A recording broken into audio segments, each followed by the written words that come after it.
Joining us now is our Brussels correspondent, Dave Keating. Dave, let's start with the military aid for Ukraine, also a proposal for military training. Yeah, this is a contentious issue. It's not the first time it's been discussed. EU defense ministers have been talking about this for a while. The concern, of course, is where do you do this training? So if soldiers from EU militaries were to do the training in Ukraine, of course, the risk is they become a target themselves, and it could bring Russia and the EU into conflict if the EU soldiers training Ukrainian soldiers in Ukraine were to be injured. Of course, the more likely possibility is that Ukrainian soldiers go to the EU, go to military bases in the EU to train, and then return to Ukraine. Now, yesterday we had Josep Borrell, who's the foreign affairs chief of the EU and will be chairing this meeting, seemed to endorse this idea, saying that he thought it was a good idea. But the thing is, the reason this meeting is being held in Prague is because it's an informal meeting. The Czech Republic currently holds the rotating presidency of the EU. And the thing about informal meetings is you can't officially adopt anything. So even if they reach a kind of tentative agreement at this meeting to start military training of Ukrainian soldiers, they'll still have to wait till the next meeting taking place in Brussels, the next official meeting, to actually adopt that decision.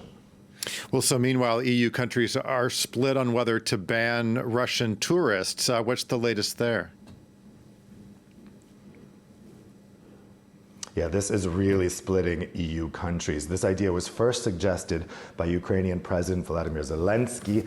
Interestingly, he suggested it for both the EU and the US, that they should ban Russian tourists. As far as I know, that idea hasn't really been picked up in the US, but leaders of Eastern EU countries have really picked up this idea and run with it. We've had the prime ministers of Estonia, Finland, Poland, all really embracing this idea.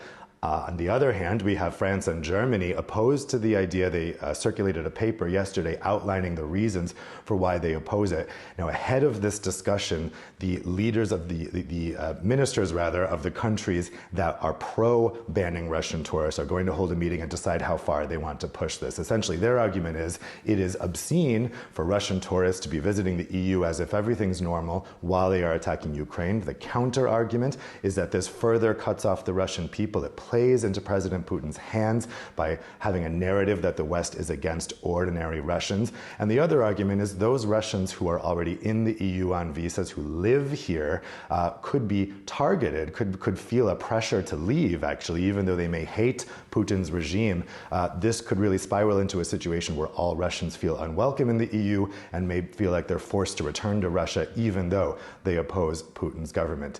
We're unlikely, I think, to get a firm decision on this at this meeting because it's hard to see such a decision adopted with the opposition of France and Germany. This has to be taken as a decision at EU level, though, because these are Schengen visas. Finland, Estonia, they can decide they're not going to issue Schengen visas to Russian tourists. But if France issues a Schengen visa, that person can enter any Schengen country because the EU has this borderless Schengen area. So in the end, this is a decision that will have to be taken at EU level. We may have a compromise agreed at this meeting where they say they're going to make it harder for Russians to get tourist visas. Basically, they would end a visa facilitation agreement that had been in place, and then Russians would have an equally hard time getting a tourist visa to enter the EU as someone, say, from Zimbabwe, which is pretty difficult, actually, and then it makes it really only available for the wealthiest and best connected people. So that may be a compromise for now. Even if we have that compromise agreed, I think that they're going to come back to this issue later in the autumn, especially as they're running out of levers to pull